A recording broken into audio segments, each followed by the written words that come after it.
Hello, my dear friends. Welcome once again to Marriage Without Tears channel. How is your marriage going? How is your home? Is it a place of happiness, a place of joy, or is it a place of continual bickering, arguments, and all manner of conflicts? Don't worry. It is a journey we are in. We are in a journey. Once you are married, you are in a journey, and a lot of things happen in this journey.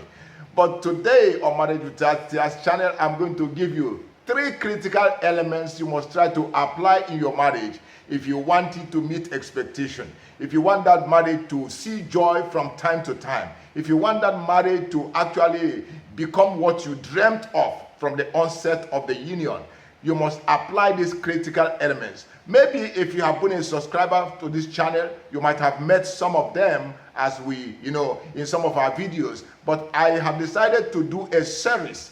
This series is about 21 things you ought to do to spice up your marriage. But today I'm giving you 3.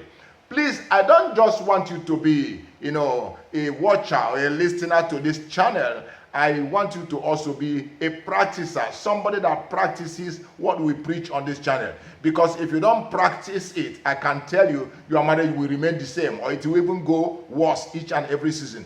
But if you are practicing it, if you are putting it in practice, you can see your marriage blossom. You can see your marriage quicken. You can see your marriage take on a new positive life.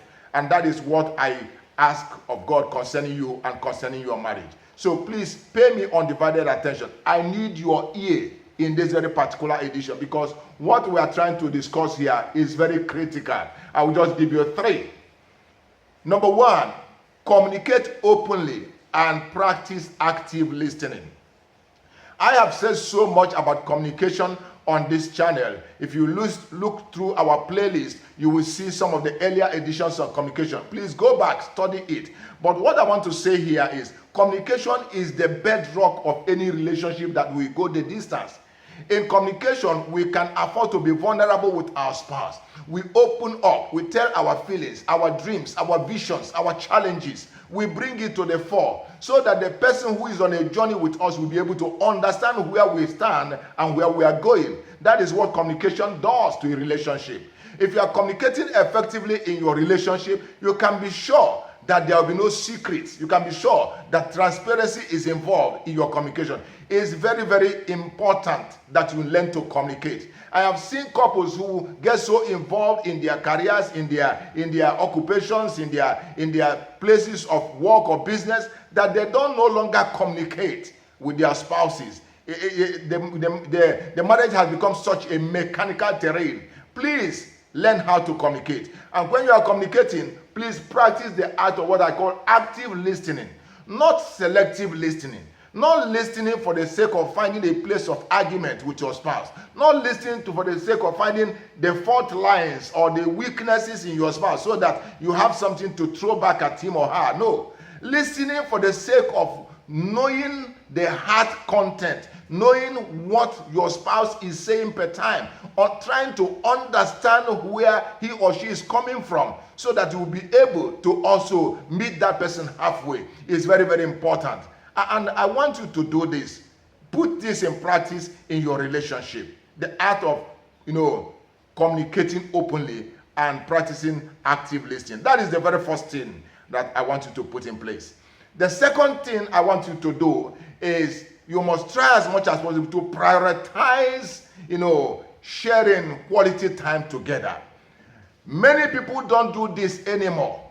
In the onset of the relationship or during the time of courtship, we love to share time with our spouses. We go out on evening walks. We do a lot of things. We are involved in hobbies. We do all manner of things with our spouses during the time of courtship or even at the earlier stages of the marriage. But once marriage takes place, it's as if everything has been thrown to the dustbin. No! This is why you should reignite the fire of sharing quality time together. Very, very important. Make it a priority in your relationship.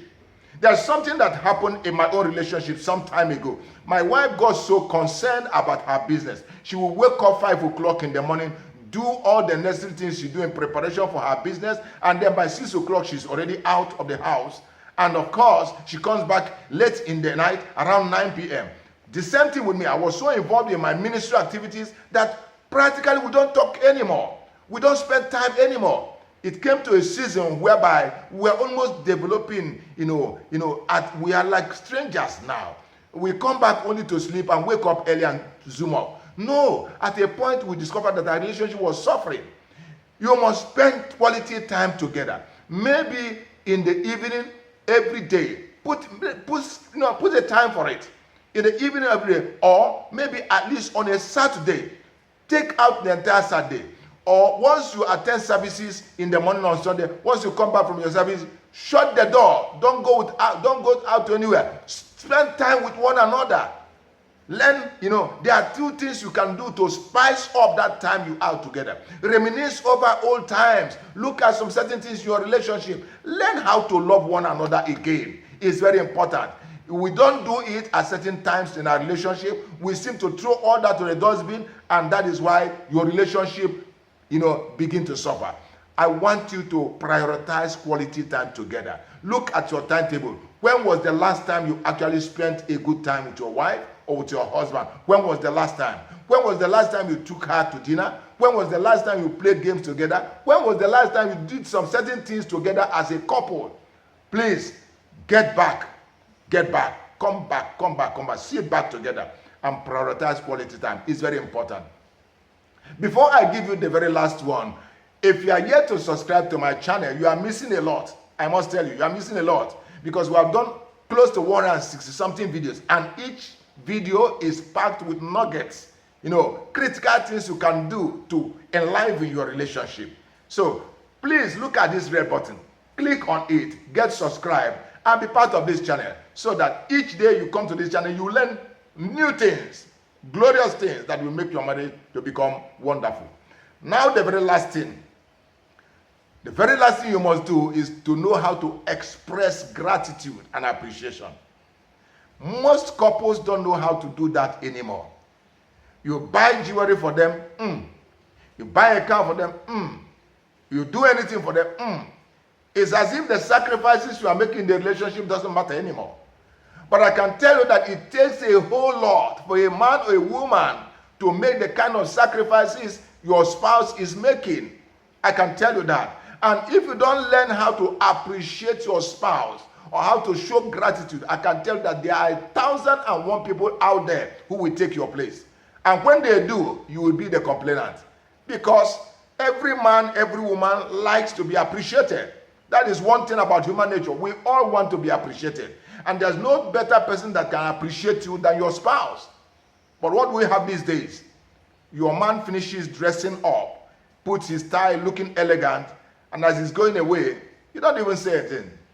I mean, you don't compliment him. What a hair. Or your wife finishes dressing up, she looks kinky, she's wonderful, she picks up her bag, she wants to go to the office. Even a word of compliment about her dress, no. You just allow her to stroll. Let me tell you, one day your driver will compliment her.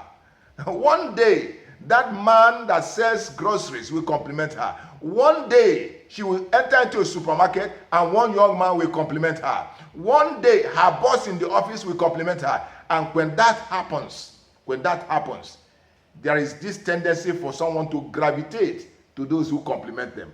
I mean, it's a natural, it's a human nature. So learn how to compliment your own. Learn how to show appreciation to your spouse. Learn how to appreciate the sacrifices your spouse is making. Learn how to appreciate the goodness in your spouse. Stop talking about his or her weaknesses all the time. What about his strength? What about his strength of character? What about his courage? What about certain things he has done in the past that made him the apple of your eyes? What about those things? Those things are still there. Only if you can open your eyes to see. And today, I want you to open your eyes and see. And as you begin to practice these three things I mentioned this morning, I can tell you your relationship will take a new turn for the better. I look forward to seeing you next week. We are going to also look at 3 other words. And like I told you, it's 21. But I'm going to be giving it 3 after 3 so that it doesn't become a very long video. So I appreciate you. And I look forward to seeing you next week. Have an awesome season. God bless you.